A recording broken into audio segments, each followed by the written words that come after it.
तो पिछले क्लास में हाइसेनबर्ग हुआ, उसके ऊपर न्यूमेरिकल हो रहा था, यही हुआ था।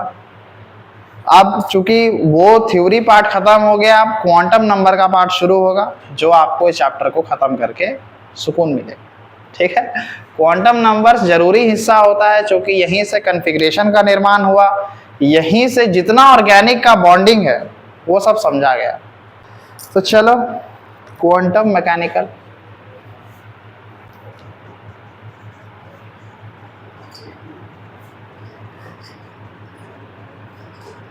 मॉडल।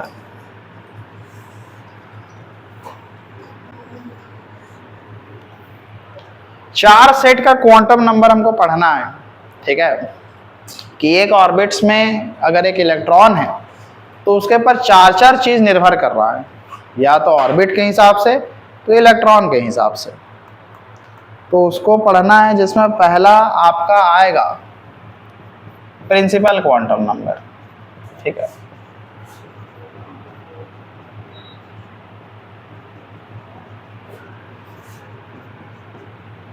एन से रिप्रेजेंट करते हैं इसको।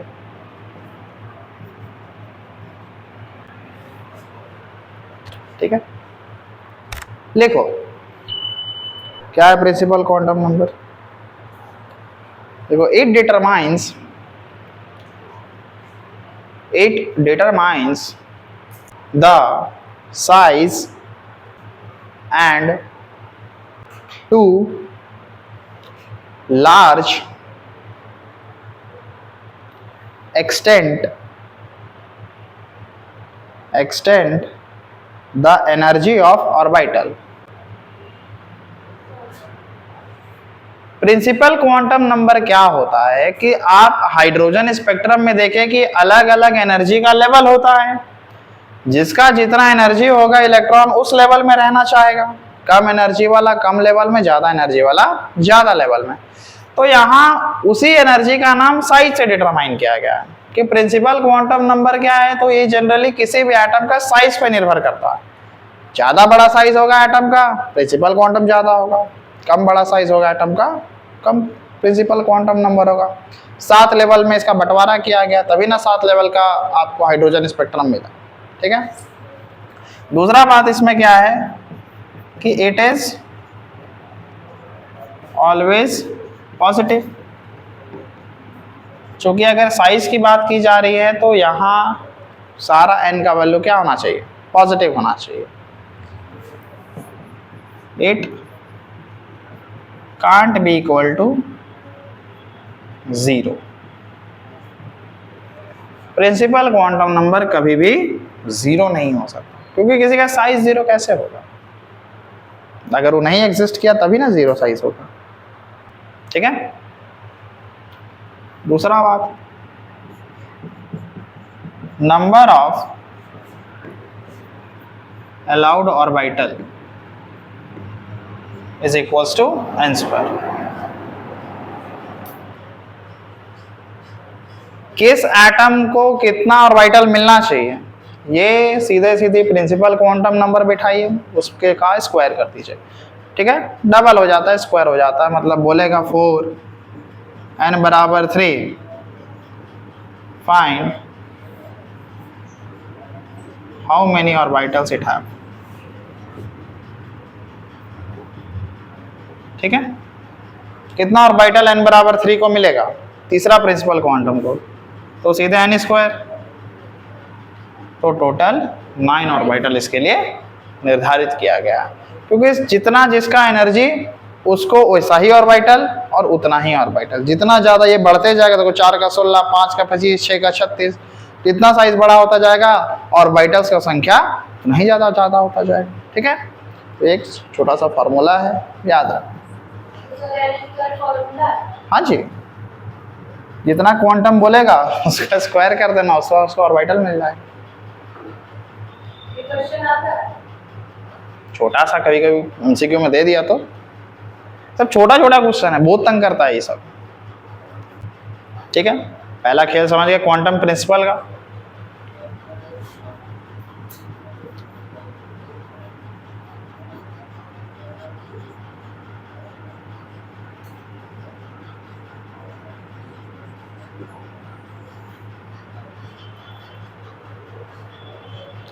एजीमुथल क्वांटम नंबर, ठीक है। एजीमुथल क्वांटम नंबर, देखो सीधे सीधे अगर तुमको एजीमुथल के बारे में बात बताए तो जो ऑर्बिटल होता है वो ऑर्बिटल का 3 डायमेंशनल शेप ये डिफाइन करवाता है कि किस ऑर्बिटल का शेप कैसा होना चाहिए, पहला काम है इसका। और जो तुम छोटा छोटा क्लास में K11 पढ़ के आए हो, अब तो तुम नवा में गया हो, पहली बार K11 मिला होगा तुमको, ओ ऑर्बिटल बोहर वाला, ठीक। तो ये असल में जो ये ऑर्बिट्स है, जो एनर्जी का लेवल है, इसके सब लेवल तक जाता है, मतलब एक लेवल के अंदर अपना लेवल होगा इसका, नहीं बोलते हैं सबसेट का एक सबसेट है, ठीक है। तो वही ऑर्बिट्स के अंदर भी छोटा छोटा एनर्जी लेवल होता है जिससे पूरा ऑर्बिट फैला हुआ है, तो ये भी उसको डिटरमाइन करता है, जिसको हम लोग सबशेल्स कहते हैं। ये KLMN क्या होता है, ये सब शेल के नाम पे गिना जाता है। अब इसके अंदर भी छोटा छोटा कंस्टिट्यूएंट होता है जिसको हम लोग क्या कहते हैं, S P D F G H, ये सब गिना जाता है सब शेल के अंदर। तो इन सब शेल का वैल्यू कितना होगा, इन सब शेल का शेप कैसा होगा, ये सब आपको सिखाएगा एजीमुथल क्वांटम नंबर, ठीक है, जिसको L से दिखाया जाता है। लिखो फटाक से इसके बारे में, ठीक है। देखो it is also called orbital angular momentum subsidiary quantum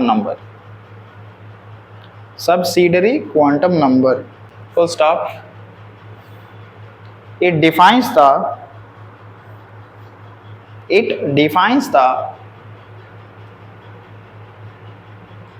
3-dimensional shape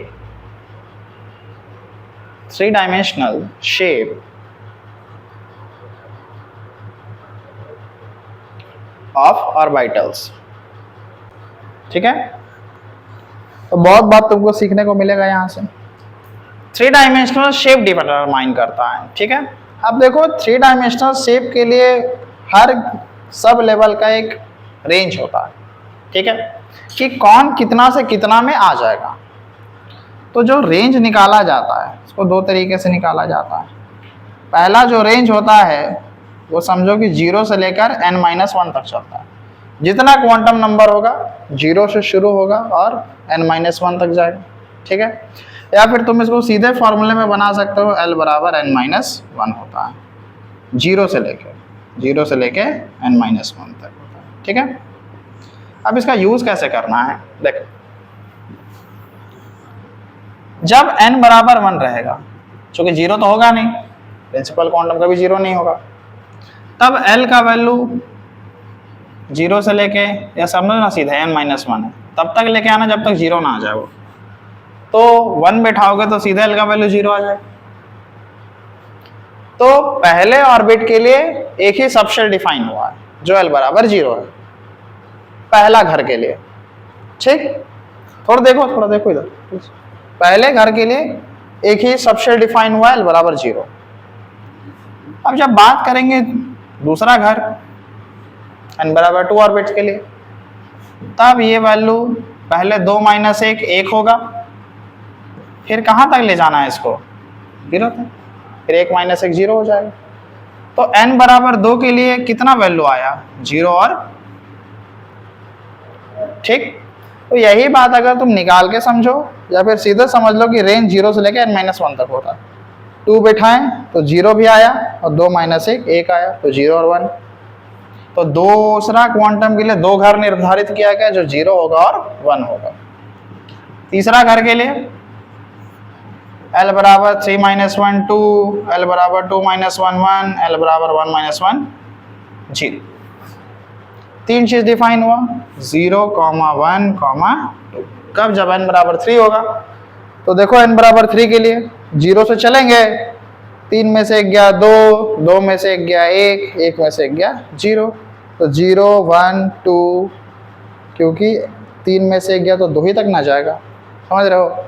उसी तरह से n बराबर 4 के लिए जाएंगे तो ये कहाँ तक चलेगा, 0 1 2, n-1 तक ही चलेगा 0 से लेके।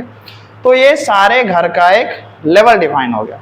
तो देखो जैसे जैसे n का वैल्यू बढ़ रहा है शेल का एनर्जी बढ़ता जा रहा है, तो सबसेल्स का भी संख्या क्या हो रहा है, बढ़ते जा रहा है। ठीक है, दूसरा बात याद रखना कि L बराबर 0 है, ठीक, तो ये सबसेल होता है S का। ठीक है, सबसेल में कौन आएगा, S आएगा। जब L 1 का होगा तो इस सबसेल में P आएगा, जब L का वैल्यू 2 होगा तो सबसेल में D आएगा, L का वैल्यू 3 में सबसेल में F आएगा, L का वैल्यू 4 में G आएगा, L का वैल्यू 5 में H आएगा। ठीक है, इस तरह से बढ़ते जाता है। अब वो आगे बढ़ते हैं तो उतना एनर्जी, उतना औकात ही नहीं होता इसके पास। मेनली इतना ही पढ़ना, वैसे भी F में सब खत्म हो जाता है, G भी नहीं आता। हाँ, वो उतने तक टेबल में है तो F तक का टेबल है। हाँ, उसके बाद H आते जाएगा। जैसे जैसे एलिमेंट खोजेगा, प्रिंसिपल क्वांटम भी रहना चाहिए ना, उतना बड़ा साइज भी तो होना चाहिए, तब ना L उतना जाएगा।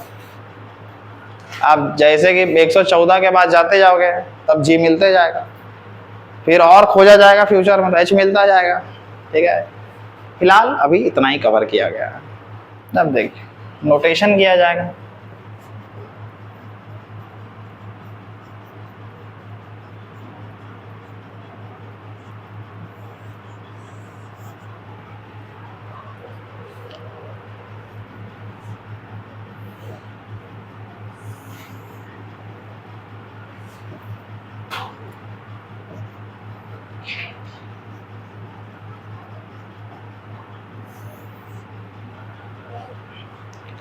n का अलग अलग वैल्यू के लिए L का अलग अलग वैल्यू डिफाइन है, उस हिसाब से छोटा से लेकर बड़ा ऑर्बिट सब आता है। तो ध्यान देना, जो भी ऑर्बिट में कभी कभी दे देता है n+L निकालिए, 2n+L निकालिए, तो n और L का वैल्यू को सेपरेट करना होता है, कोई भी एक ऑर्बिटल तुमको दे देगा। ठीक है, तो देखना शुरुआत तो n का 1 से ही होगा। n का वैल्यू 1 के लिए L का वैल्यू सिर्फ 0 डिफाइन हुआ था, तो L का वैल्यू कितना रहेगा, 0। तो सबसेल में कैसे दिखाएंगे, n का 1 रहेगा तो ठीक, और 0 मतलब S, यानी कि हो गया 1S। ठीक है, अब 1 का वैल्यू यहीं खत्म हो गया। अब शुरुआत होगा 2 से, 2 में 0 और 1 आता है, तो 2 का 0 पर 2S, 2 का तो 2 रह गया, 0 मतलब S होता है। फिर 2 पे क्या दिखाता है, 1 दिखाता है, तो 2 का 2 रह गया और 1 पर तो 2P हो गया। 2 खत्म हो गया यहीं तक, 2 ही वैल्यू था बेचारे के पास। 3 का 0 3S, 3 का 1 3P, 3 का 2 3D। क्लियर, 3 खत्म हो गया यहीं तक क्योंकि 2 ही तक वैल्यू जाना है। 4 का 0 4S, 4 का 1 4P, 4 का 2 4D, 4 का 3 4F। कोई दिक्कत? एंड लास्टली इसी के जैसा कौन चलेगा, 5 चलेगा, तो 5 का वैल्यू 4 तक ले जाना और इतना ऑर्बिटल लिख लेना। ठीक है, तो ये अलग अलग एनर्जी पर अलग अलग सेल और सब सेल है। तो तुमको क्या करता है एग्जाम में कि ऐसा एक वैल्यू लिख देगा, बोलेगा 3D है, तो n और l का वैल्यू जोड़ के बताइए कितना आएगा। ठीक है, तो 3D में समझना कि n तो 3 ही रह गया और d में l का वैल्यू कितना होता है 2, तो अगर n+L बोले 3 + 2 5 आ गया। ठीक है, सेपरेट करके बोलता है, जोड़िए, घटाइए, गुना करिए।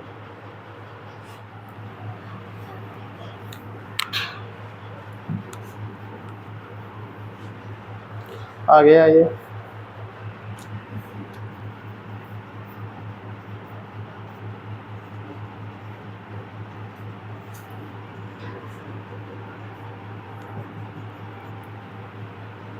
तीसरा quantum number magnetic orbital quantum number. Magnetic quantum number क्या दिखाएगा, ये असल में बताता है कि किसी भी ऑर्बिटल के पास, ठीक है, कितना घर बना हुआ है। उसी घर में चूंकि कोऑर्डिनेट एक्सिस पे जब हम लोग फिगर ड्रॉ करेंगे तो जितना घर जिसका बना रहेगा इलेक्ट्रॉन उतना ही घर में भराएगा। घर जितना बना रहेगा इलेक्ट्रॉन क्या करेगा, उतना में ही भरा रहेगा। तो हर सबशेल के पास कितना घर होता है ये बताने वाला कौन है, मैग्नेटिक ऑर्बिटल कौन है। ठीक है, फटाक से लिख लो 2 बात इसके बारे में, तब इसका कहानी है।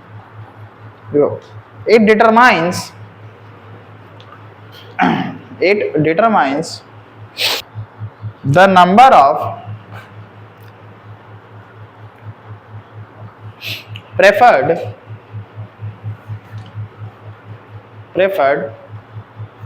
orientation of the electrons, orientation of electrons present in a subshell, comma, each orientation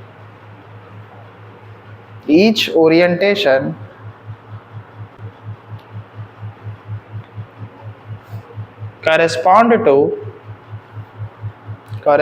to an orbital, comma, the number of orbitals present in a subshell। ठीक है, तो एक सबशेल के पास कितना ऑर्बिटल होता है, क्योंकि उसी ऑर्बिटल में इलेक्ट्रॉन को रहना है, तो हर सबशेल के पास ऑर्बिटल को डिटरमाइन करने का तरीका है मैग्नेटिक क्वांटम नंबर, जिसको हम रिप्रेजेंट करते हैं ml से। ठीक है, तो ml का फॉर्मूला सीधे समझो कि -L से लेके +L तक पूरा होता है, -L से लेके +L तक पूरा लिखाता है। फॉर एग्जाम्पल 4l बराबर 0, l बराबर 0 के लिए मतलब कौन सा ऑर्बिटल का बात कर रहा है, s ऑर्बिटल का। तो ml का वैल्यू सीधे क्या हो जाएगा 0, क्योंकि 0 तो ना तो माइनस होता है ना ही प्लस होता है। तो s के पास ऑर्बिटल क्या को हुआ, एक ऑर्बिटल हुआ, एक वैल्यू आया ना ml का 0 आया पर आया। 4l बराबर 1 में कौन ऑर्बिटल है p, तो p में देखिए ml -L से लेके L तक जा रहा है, तो इसमें -1 भी आया, 0 भी आया और 1 भी आया। -L से लेके L तक की जो भी वैल्यू है सब इसके अंदर आ गया, -1 भी है, उसके बाद 0 भी आएगा और उसके बाद 1 आएगा। इसी का माइनस से लेके इसी का पॉजिटिव तक जाना है, उसके बीच में जितना नंबर आ जाए। तो p के पास कितना ऑर्बिटल हुआ, 3 घर हुआ, क्योंकि 3 वैल्यू हुआ ना। अब देखो p का भी बंटवारा होता है, क्योंकि p जो s का देखो एक ही ऑर्बिटल है तो एक्सिस में एक ही गोला बनता है, जब डायग्राम बताएंगे तो बताएंगे। पर p का 3 ऑर्बिटल है, तो p का बंटवारा भी 3 तरीके से होता है, एक px होता है, एक py होता है और एक pz होता है। ये x एक्सिस का p है, ये y एक्सिस का p है और ये z एक्सिस का p है। ठीक है, इन्हीं को हम क्या कहते हैं, डीजेनरेट ऑर्बिटल्स। मतलब उसी ऑर्बिटल का तोड़ा हुआ फॉर्म है तीनों m का वैल्यू के लिए। ठीक है, तो ये याद रखिएगा 0 पर आपका px वाला वैल्यू हो जाएगा, ठीक है, और py के लिए +1 हो जाएगा और -1 के लिए pz हो जाएगा। मतलब ये l के वैल्यू के लिए ये तीनों ऑर्बिटल शो किया जाता है। ठीक, फिर बात करें 4l बराबर 2 के लिए, जो कि किसका घर है, d का घर है, तो क्या क्या हो जाएगा, -2 से लेके +2 तक जाना है, तो -2 के बाद -1 0 1 2, टोटल कितना घर आया, 5 घर आया। तो इसके पास ऑर्बिटल कितना होता है, 5 को, 1 2 3 4 5। ठीक है, अब चूंकि यहाँ भी 5 घर होता है तो 5 को बंटवारा किया जाता है। कैसे कैसे होता है, dxy dyz dzx dx² - y² और dz²। ये इसका डीजेनरेट ऑर्बिटल है जो d का है, क्योंकि पांचों ऑर्बिटल है तो पांचों ऑर्बिटल किसी एक्सिस पे रहेगा ना। यहां बात हो रहा है ऑर्बिटल का, तो ऑर्बिटल कहाँ रहेगा भाई, ये x axis, y axis, z axis, इसी पे रहना है सबको। तो इसी पर कौन कहाँ रहता है ये यही बात दिखा रहा है। तो जब इसका शेप पढ़ेंगे तो और ज्यादा क्लियर हो जाएगा। तो जेड स्क्वायर के लिए आपका 0 वैल्यू शो किया जाता है, m बराबर एक्स जेड के लिए +1 होता है, ठीक है। -1 के लिए वाई जेड होता है, और +2 के लिए ये x square minus y square, -2 के लिए dx वाई, ठीक है। इसी तरह से किसका वैल्यू है 4, n बराबर l बराबर 3, l बराबर 3 मतलब कौन सा घर, f का।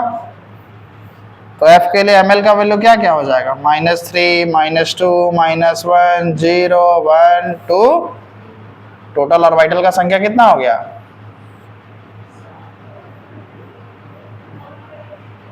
7 को वैल्यू, -l से लेके +l सब लिखना है, बीच में जो आया सब लिखना है, ठीक है। तो ये अपना ऑर्बिटल्स का वैल्यू, ये इसका डिजेनरेटिव बनता है। ये तीसरा क्वांटम है। चौथा है क्या, spin quantum number.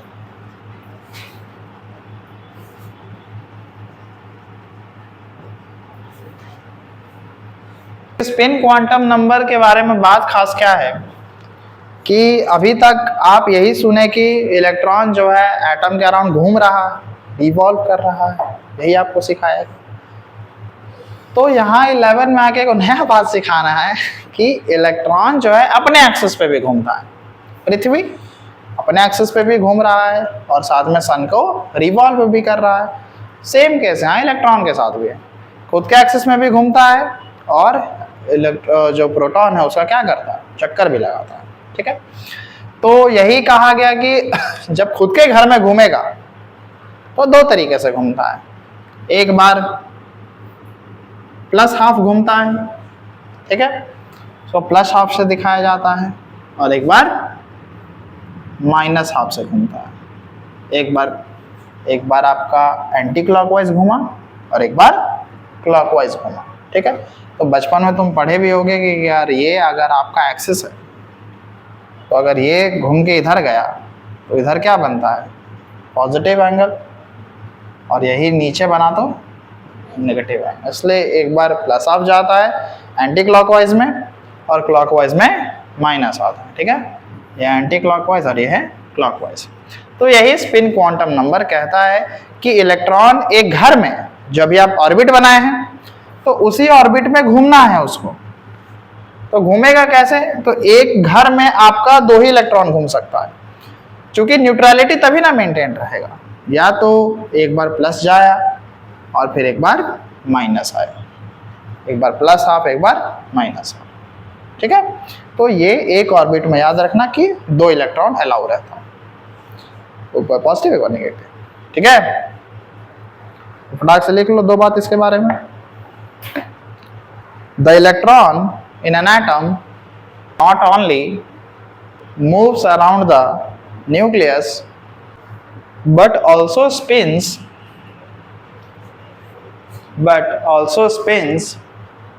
about its own axis, ठीक है। देख लो, एक बार +½ गया, एक बार -½ गया।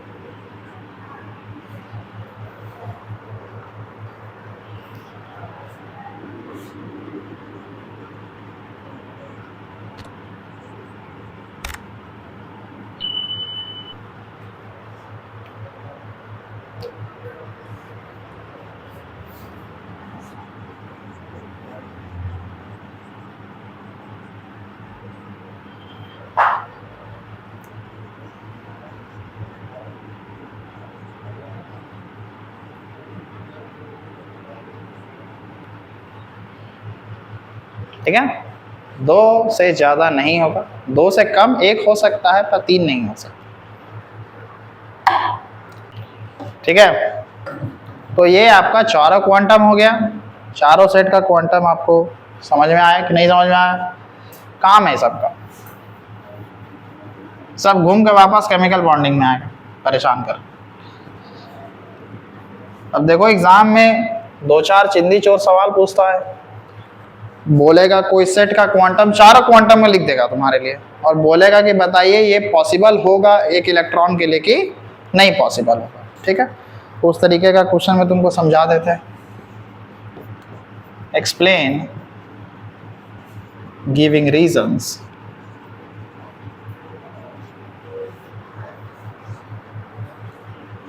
comma which of the following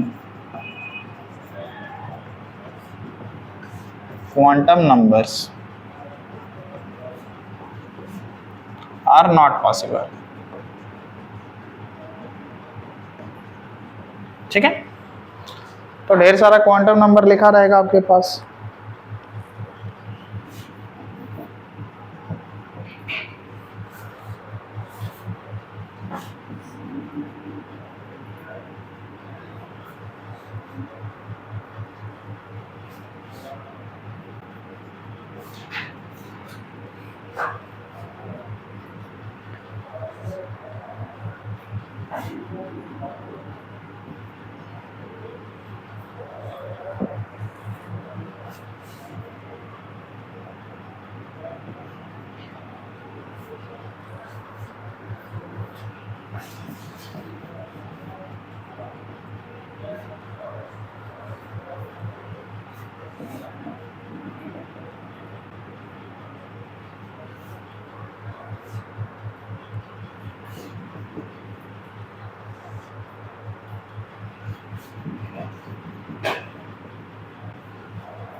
देखो तो इसमें कौन पॉसिबल होगा कौन नहीं होगा, देखो कौन सही है कौन गलत है।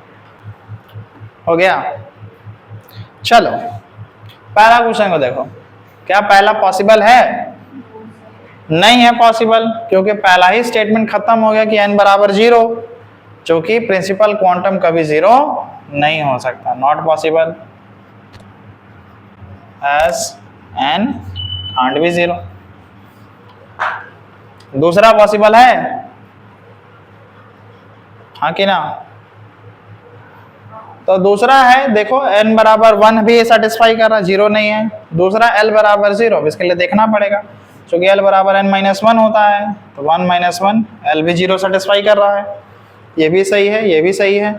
अब ml 0 देखना है, क्योंकि ml क्या होता है, -l से लेके l, चूंकि l कितना आया हुआ है 0, तो एक वैल्यू तो यहाँ भी आया, ml भी कितना रहा 0, ये भी सेटिस्फाई कर गया, और ये plus of minus of satisfy ही रहता है। ठीक है, तो यानी कि दूसरा सेटिस्फाइड है सारे तरह से।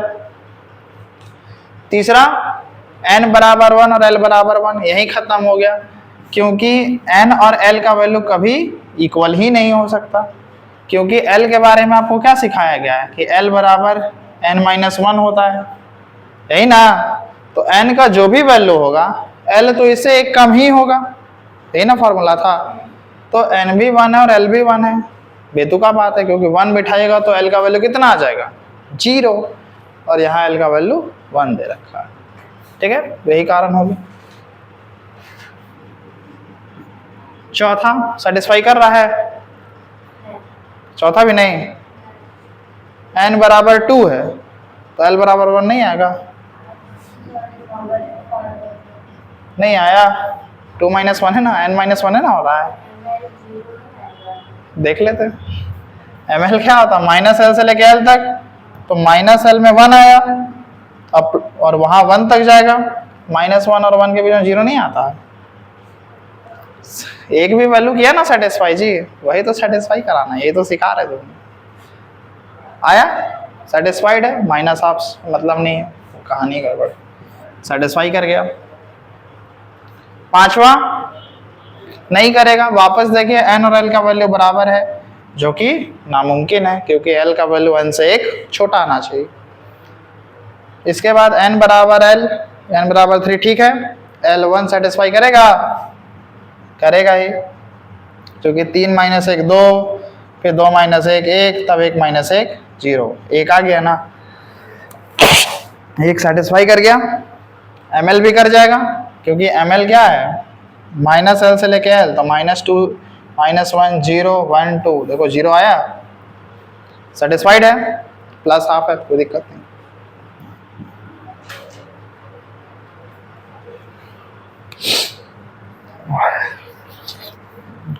ठीक है, और ये केस कैसे देखेंगे, सारा बुद्धि बढ़ाना पड़ेगा आपको।